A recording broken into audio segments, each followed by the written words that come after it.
বৈঠকের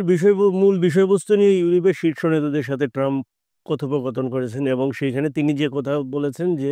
এখন তিনি যুদ্ধবিরতি চুক্তি নয়, এখন তিনি হচ্ছে শান্তি চুক্তির দিকে, একটা স্থায়ী সমাধানের দিকে যেতে চান, মানে সরাসরি সরাসরি এর জন্য হচ্ছে প্রয়োজনীয় পদক্ষেপের বিষয়ই হচ্ছে ইউরোপীয় নেতাদের সাথে তিনি কথা বলেছেন। এবং যে জিনিসটা সামনে এসেছে সেটা হচ্ছে ইউক্রেনের নিরাপত্তা, সেইটা নিয়েও বেশ কিছু কথাবার্তা হয়েছে এই নিরাপত্তা ইস্যুতে। সেই বিষয়বস্তুগুলো নিয়েই কিন্তু কালকে মূলত হচ্ছে ট্রাম্প ইউরোপীয় নেতা এবং জেলেনস্কির সাথে দীর্ঘক্ষণ ফোনে কথা বলেন এবং এরপরই জেলেনস্কি কিন্তু একটা গ্রুপ ফোন কল করেন। এই গ্রুপ ফোন কলে কিন্তু অনেকেই উপস্থিত ছিলেন এখানে। ব্রিটিশ প্রধানমন্ত্রী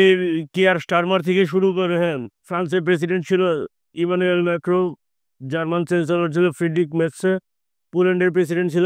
কেরোলিন ওরোকি, এরপরে ছিল ফিনল্যান্ডের প্রেসিডেন্ট ছিল আলেকজান্ডার স্টাপ, এরপরে ছিল হচ্ছে নেটোর মহাসচিব মার্ক রুটো এবং ছিল ইউরোপিয়ান কমিশনের সভাপতি উর্সুলা ভান্ডার